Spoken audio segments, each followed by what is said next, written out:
Hello viewers, আমি আজকে আপনাদেরকে কিভাবে মাউসের ডিজাইন করতে হয় এমন একটি ডিজাইন করে দেখাবো।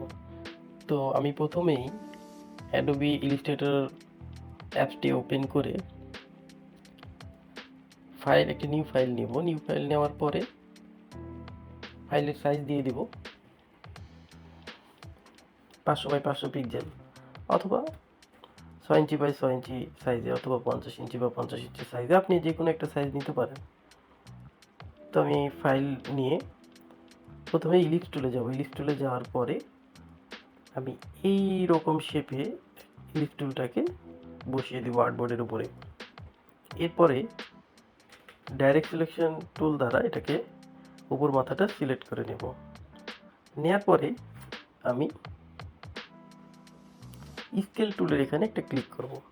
ক্লিক করার পরে আমি এই ডাইরেক্ট সিলেকশন টুলের মাধ্যমে এটাকে কিবোর্ডের ডাউন অ্যারো চিহ্ন দ্বারা ক্লিক করলেও হবে, মাউস দিয়ে আস্তে আস্তে এটাকে ডাউন করে একটা নির্দিষ্ট শেপে আমি এই কর্নারে ক্লিক করে নিয়ে আসব।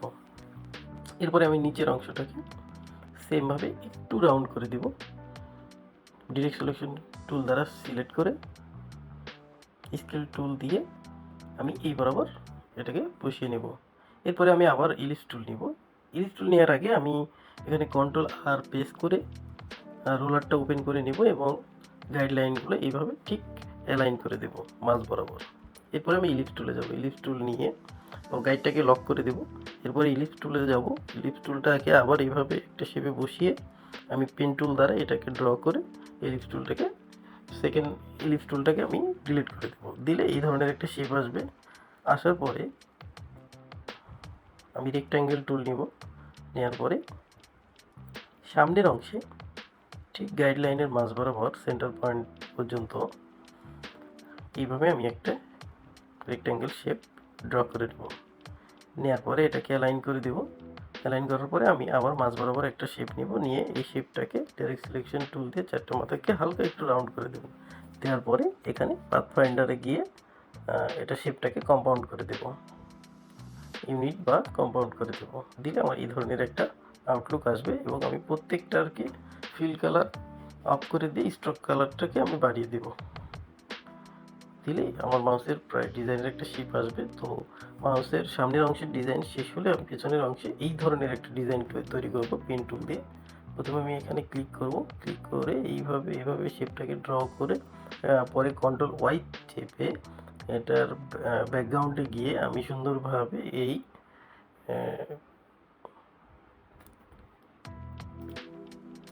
অ্যাড টু অ্যাঙ্কার পয়েন্ট এই টুল দিয়ে এবং ডাইরেক্ট সিলেকশন টুল দিয়ে আমি এটাকে সুন্দর মতো মেজারমেন্ট অনুযায়ী বসিয়ে নেব। এরপরে যখন আমার শেপগুলো সম্পূর্ণ তৈরি হয়ে যাবে, এরপরে আমি কালার দেব। তো তারপর আগে হচ্ছে সিলেকশন টুল দ্বারা টোটালকে সিলেক্ট করে সেই বিল্ডার টুলের সাহায্যে প্রত্যেকটাকে গ্রুপ ওয়াইজ সেকশনে সুন্দরভাবে এইভাবে ডিজাইনটা করে নিয়ে এরপরে আমি কালারটা বসিয়ে দেব। বাস এইভাবে হয়ে গেল আমার মাউসের ডিজাইন। তো আমি একটা মাউসের তার ডিজাইন করব পেন টুলের সাহায্যে। এই ডিজাইনটা আপনারা খুব সহজে করে নিতে পারেন। এটা সিম্পল, তাই আমি আর এটা বানানো দিলাম না, আমি এভাবে এটা ড্রয়িংটা করে ফেললাম। এরপরে আমি একটা লোগো ডিজাইন করে রাখছিলাম, এই লোগোটা আমি এখানে বসিয়ে দিলাম। এরপরে কালারটা আমি এখানে গ্রেডিয়েন্ট কালার দুই সাইডে ব্যবহার করছি, মাউসের পেছন সাইডে এবং সামনের দুই সাইডে আমি ফিল কালার ব্যবহার করছি এবং মাঝখানটায় আমি ব্লু কালার ব্যবহার করছি। এইভাবে আমার একটা সুন্দর মাউস ডিজাইন করে ফেললাম। তো আপনারা চাইলে এটা ট্রাই করতে পারেন। নতুন নতুন ভিডিও পাওয়ার জন্য অবশ্যই আমার ফেসবুক এবং ইউটিউব চ্যানেলটাকে লাইক, কমেন্ট অ্যান্ড শেয়ার করুন এবং পরবর্তী নতুন আপডেট কন্টেন্ট পেতে আমার পেজকে ফলো করুন। ধন্যবাদ ভিডিওটি দেখার জন্য।